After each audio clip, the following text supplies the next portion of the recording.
as he wrapped both hands around the grip and raised the bat over his head. With a wail, he brought it down. One hit would have been plenty, but Cooper struck the mangled pieces over and over again, each hit punctuated with a cry. Springs, gears, and shards of glass shot in all directions.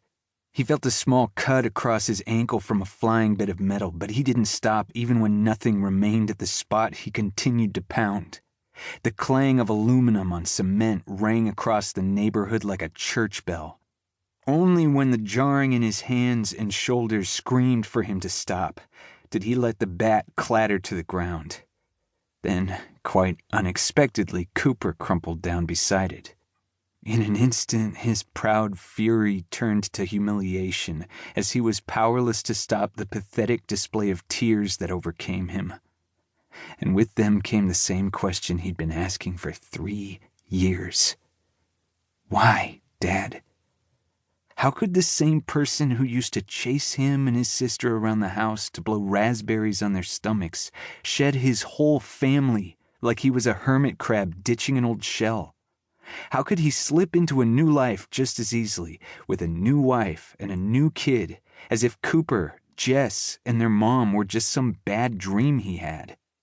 Was his father chasing that kid around right now, celebrating the fact that there was about to be a new baby brother or sister in the house? Cooper was sure the scene was happier there than it had been in his kitchen a minute ago, when his mother had shared that same news with him and Jess. But at least Mom had told them this time. Just you wait, Cooper thought grimly to his unborn half-sibling. Someday he'll ditch you too. He covered his face to hide a fresh wave of sobs in case the girl across the alley was still watching. He tried to swallow them down, choke them back, gagging from the effort. Then came the second question he'd been asking himself for almost as long. Why do I still care? He'd sworn he would never let his dad hurt him again. His father didn't deserve any feelings from Cooper, none. And yet, Cooper's tears dried over the next many minutes, and he lifted his head to see watch debris scattered around him. A gust of wind blew another flurry of leaves down the alley, dragging their brittle edges against the cracked asphalt. A blackbird flew overhead, cawing loudly. Cooper watched it sail past and wiped at his cheeks before slowly rising and brushing off the back of his pants. All of that, and he felt no better. He looked across the alley to see if his violent outburst had satisfied the girl's seemingly unending interest in him. If it had, it didn't show.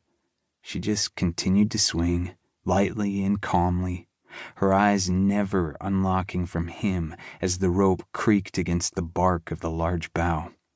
The prim private school uniform she always wore, a navy blue skirt and blazer with gold-stitched crest, remained unruffled. "What did you think?" Cooper asked loudly against the wind. "Did you enjoy the show? Don't forget to tip your server." She said nothing. The irony of it was not lost on Cooper. He hadn't known anyone could be less interested in making friends than he was. He looked beyond her, to her house, newly restored, clean and expensive, the nicest house on the block. He'd never seen the sibling who lived in the second of 2 upstairs bedrooms with the windows that faced his house.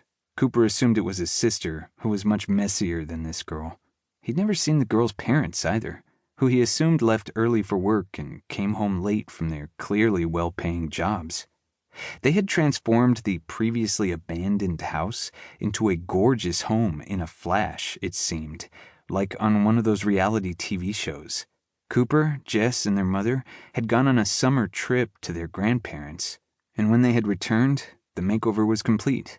Butter yellow paint had replaced the previous chipped brown siding, and new windows sparkled where dusty, broken panes had previously let in the rain and wind.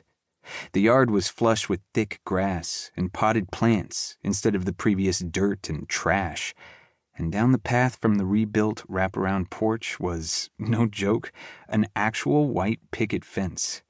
When Cooper's family had arrived home from that trip, he had marveled at how amazing that was.